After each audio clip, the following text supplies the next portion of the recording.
According to my wife, this tap has been dripping for the last year. Slight exaggeration on her part, but when you do YouTube, you're meant to make a video on everything, and everything must wait its turn. So here's my version on mending a tap. And please view this video as an example of how a simple washer replacement can throw up all manner of unseen problems to be solved. Now, one of the other problems with a dripping tap is the amount of wasted water. This is from just overnight, and as you can see, that's pretty environmentally unfriendly and also a waste of money. Now, other than dripping, my tap does an interesting banging where it partly shuts the water off mid-flow. So here is my dodgy tap, and as you'll notice, as you turn the water on, it bangs and stops like there. Do it again. Bang and stop. Really quite frustrating. So other than dripping, it makes an annoying banging noise like water hammer, and then it turns the water off for you. And when you consider this probably only costs about £6 to repair, there's probably no excuse really for me delaying this any longer. So we'll crack on now.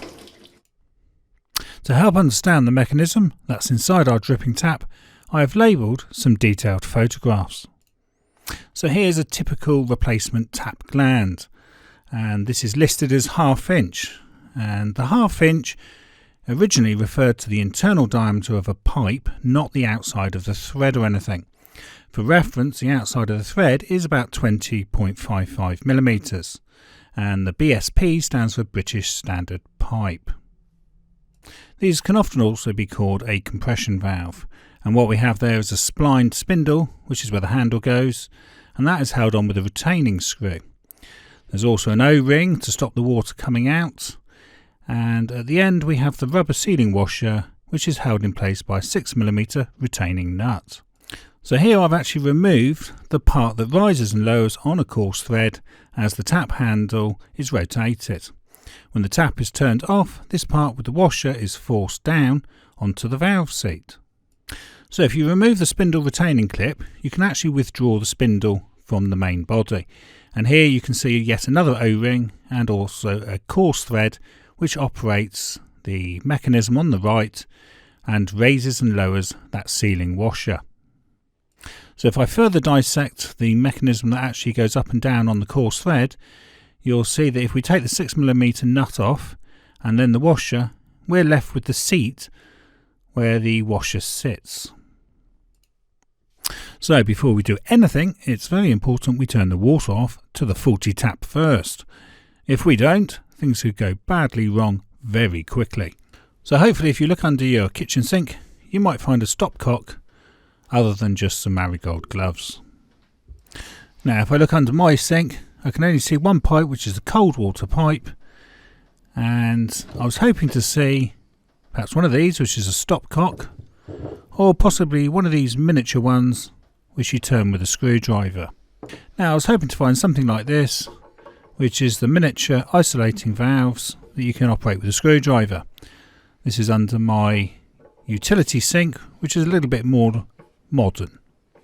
So I did find a stopcock for the kitchen tap, but it's clearly not been used for years, and if I start messing around with it, I could possibly cause a leak. So I think we're going to have to go to the road. Now I don't think you actually do need to turn your boiler off if you turn the water off, but for my peace of mind, I just will. Before finally turning the water off, I will just fill a jug of water in case I have to recut the valve seat and need to rinse the swarf away. Plus it's always a good idea to have a bit of water in case you cut yourself on the job or just need to make yourself a cup of tea. As there seems to be no way of isolating the tap, I will have to isolate the whole house at the meter in the road. So once you've found the supply to the house, which is normally labelled water, we can then turn it off by hand or easier using an extended tool. Okay, back to the house. So now back in the house we can open the taps and just confirm that the water has definitely been isolated, and now we can start taking the tap apart. So with the flat bladed screwdriver, just pop the top plate off like so, and then we have a retaining screw which needs to be undone. And now the top of the tap, the handle, can be lifted off. We can now use our adjustable wrench and pop that onto the tap gland. Now if you try and keep the handle and the tap close together, you should be able to just squeeze them together without turning the tap itself. So here's our insert, and we've got a bit of a surprise here. I was expecting a black washer there, and we've got some white cone. Okay, so what's inside the tap? So there's like a white ring or some sort of seat inside the tap, which I wasn't expecting.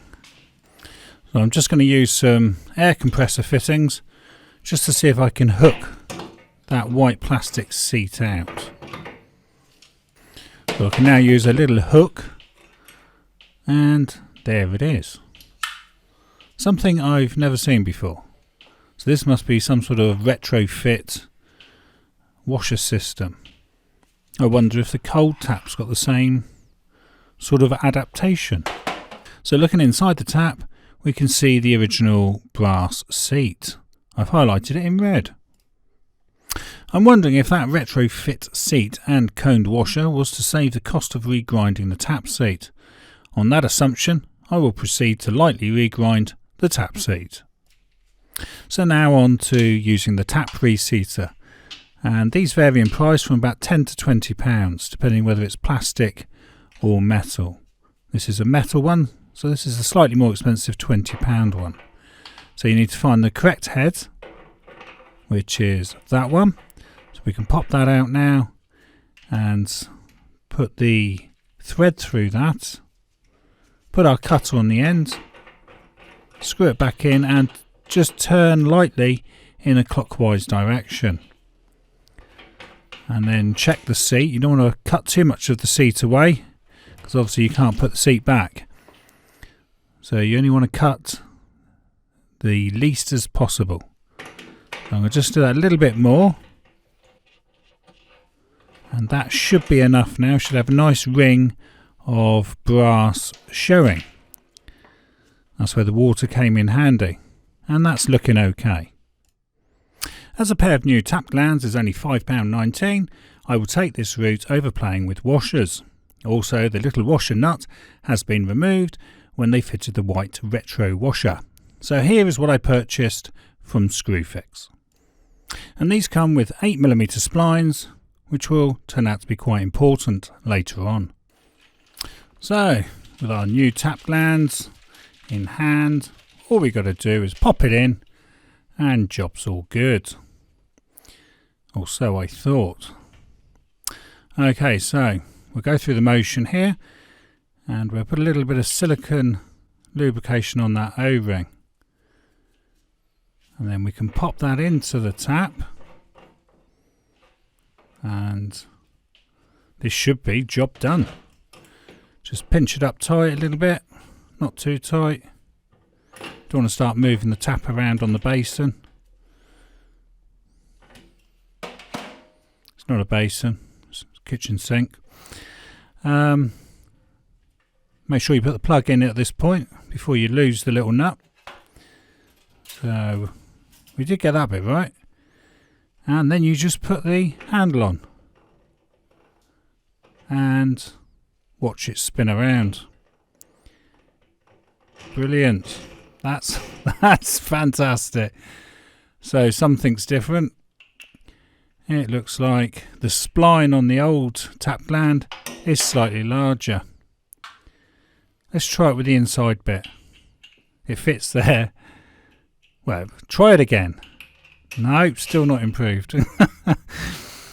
We're thinking now. We're thinking, what are we going to do? We've mended the tap, but now we can't turn the water on or off. Now, at a point of no return, I am determined to make this handle fit, no matter what. So, time to introduce the new plumber's mate, which is PVC tape mate. My theory is if I wrap a bit of this around that spline, I might be able to get the handle to stay on. Looking good. This might just work. Pop that down. Cut it with a knife. So if I cut that flush, the screw should still be able to go back in. And everyone's happy. And it sort of did work. But there was another problem the tap had for me. So the handle did work, but the tap didn't. So what I later found out was, I think the seat in the tap had been completely ground away, hence the white insert was in there. So I was going to have to put that white insert back. So if we measure the diameter of the old spindle, with the vernier caliper we get a measurement of 7.84 millimeters, but on the new one we only get 7.44 millimeters. A very slight difference. I believe the tap was so old the seat had been cut away beyond repair. Without the raised white plastic piece present, the washer part on the new tap gland was unscrewing completely off the thread, leaving the water permanently shut off, as it couldn't be raised again, as the distance was too great now between the washer and the seat of the main tap.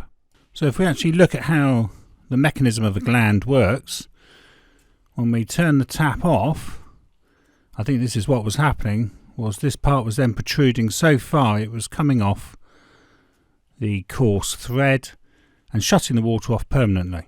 And then obviously I couldn't screw it back on because the distance was too great between the washer and the cutaway seat of the tap. And then when we turn the water on, normally that coarse thread will pull this mechanism back up.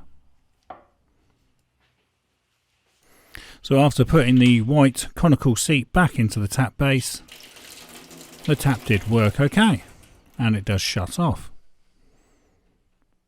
So hopefully it's worked. Now the cold tap was fine, but suffering a bit of OCD, I like everything to match. So let's see what the cold tap had to offer. Okay, so on to the cold tap. So same procedure, pop off the little cap there, posi drive, water's definitely turned off. Now when I actually remove this gland, a little extra bit comes out as well. So as we did on the hot tap, try and keep the angle as small as possible with the adjustable wrench. That way we don't move the tap. Now notice that an extra part is now coming out of this tap, which will need to be put back in. So not only did the gland come out, but an extra, possibly an adapter, came out as well. Okay, so I'm just going to pop this white seat out. I want to compare the size of that seat to the actual washer on those new glands. So I'm somewhat concerned whether there's actually enough surface area there to hold the water back. So I'm just going to put the two together. So there's not a lot of surface area there, but there might be enough for the moment. But I think ideally I'd probably replace these taps. I shall go through the regrinding process again, just for the camera. It's nothing to do with OCD. So because an adapter light came out, we are going to have to change part of the grinding tool to a larger diameter one.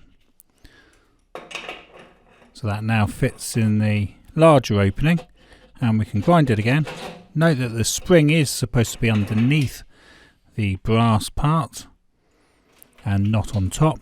Give that a quick rinse through, take a photo for the camera, and it should be nice and brassy like that. So after all that, I'm still going to pop the little plastic seat back in. So I'm still trying to convince myself that that is actually going to be suitable. I know in reality it needs new taps. But I'd still like to be hopeful that this actually may work. So I've got to put this extra adapter part back in again. So we'll wrap a little bit of PTFE tape on that. And I'll then just give that a little smear with a bit of LSX sealer, which is basically silicone. So that should hold it all nice and leak proof. So we'll pop that back in like so. So that does seem to be just some sort of adapter for the tap gland. Perhaps it standardises things a little bit, because I know these taps are pretty old. The house is over 100 years old, so I'm going to put a little bit of silicone grease on there and pop our new gland in, just showing how it goes in and out there. It's retracted fully. Pop that in. Obviously you'd struggle to tighten that if the tap was actually fully closed, so you do need the tap open to do that. And then we'll try our PVC tape, electrical tape trick. Seemed to work on the hot tap.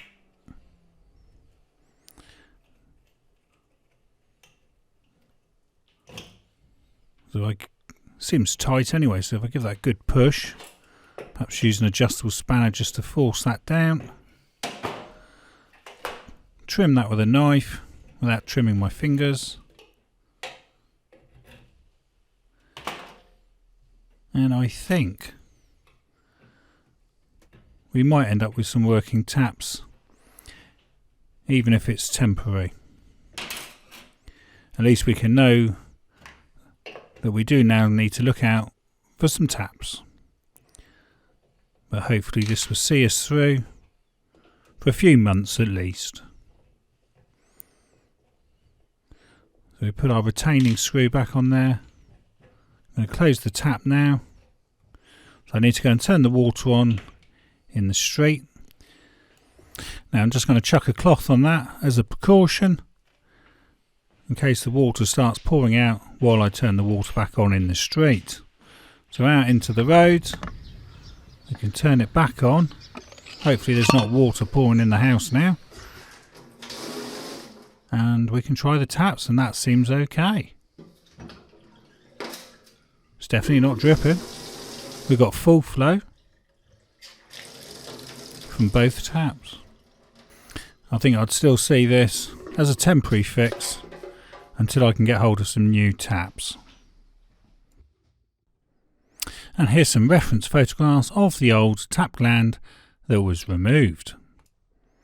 So here's an overall photo of that tap gland, and here you can see the plastic seat that's upside down. So this aftermarket plastic cone and seat effectively gives an old dripping tap with a worn out base a completely new lease of life. But I think the plastic thread had failed, and the pressure of the water was getting behind that plastic coned washer and was then slamming it down when I opened the tap to shut the water back off again. Well, I hope this video sheds some light, at least on the inner workings of a kitchen tap. It should at the very least give you a better idea of what you can expect when you come to mend your tap.